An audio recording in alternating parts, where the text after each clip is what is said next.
అక్రమ రవాణా మళ్లింపుకు అరికట్టడానికి ప్రభుత్వం కఠినమైన చర్యలు తీసుకుంటుంది అధ్యక్ష. పోలీసు మరియు నిఘా అధికారుల సమన్వయంతో పౌర సరఫరాల శాఖ ప్రత్యేక అమలు కార్యక్రమాలను నిర్వహిస్తోంది. జిల్లా స్థాయిలో టాస్క్ ఫోర్స్ను ఏర్పాటు చేయడమైంది అధ్యక్ష. తనిఖీలు మరియు అమలు కోసం కొత్త చెక్ పోస్టులను ఏర్పాటు చేయడమైంది. 1955 నిత్యావసర సరుకుల చట్టం మరియు 2018 ఆంధ్రప్రదేశ్ రాష్ట్ర లక్షిత ప్రజా పంపిణీ వ్యవస్థ ఉత్తర్వుల్లోని నిబంధనల ప్రకారం కేసుల్ని నమోదు చేస్తున్నాం అధ్యక్ష. పీడీఎస్ బియ్యం మళ్లింపు మరియు దుర్వినియోగాన్ని నివారించడానికి కోసం విశాఖపట్నం ఓడరేవు మరియు కాకినాడ ఓడరేవుల్లో ఇంటిగ్రేటెడ్ చెక్ పోస్టులు నిర్మాణం చేయడం జరిగింది అధ్యక్ష.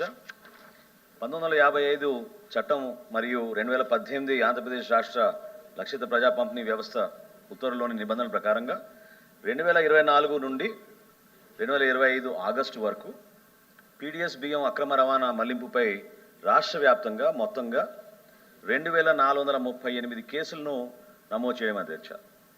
ఇందులో 232 క్రిమినల్ కేసులు కూడా నమోదు చేయడమైంది.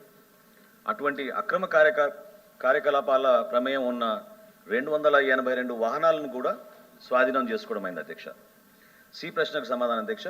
ఈ కాలంలో 5,65,886 క్వింటాళ్ల బియ్యాన్ని స్వాధీనం చేసుకుని దాని విలువ 254 కోట్ల 60 లక్షల అధ్యక్ష. డి ప్రశ్నకు సమాధానం.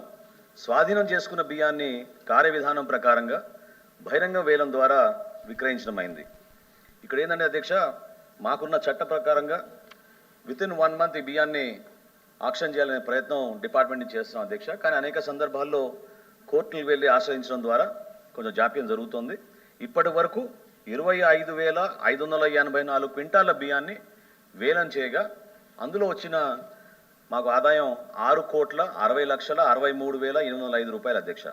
ఈ స్వాధీనం చేసుకున్న బియ్యాన్ని మాత్రం మేము వేలం చేసాం అధ్యక్ష. దీని గురించి ఈసీ చట్టంలోని 6A విభాగం ప్రకారం స్వాధీనం చేసుకున్న నిల్వలు సహజంగా కుళ్ళిపోకుండా నివారించడానికి కోసం స్వాధీనం చేసుకున్న నిల్వలను బహిరంగ వేలం ద్వారానే మేము వాటిని విక్రయించాలి అధ్యక్ష. వివిధ కోర్టుల్లో ఈ వ్యాజ్యాలు పెండింగ్ ఉన్నందున స్వాధీనం చేసుకున్న నిల్వలను అతి త్వరగా వీటిని ముందు తీసుకెళ్లి విక్రయించడానికి కోసం చర్యలు ప్రభుత్వం నుంచి తప్పకుండా చేపడతాం అధ్యక్ష.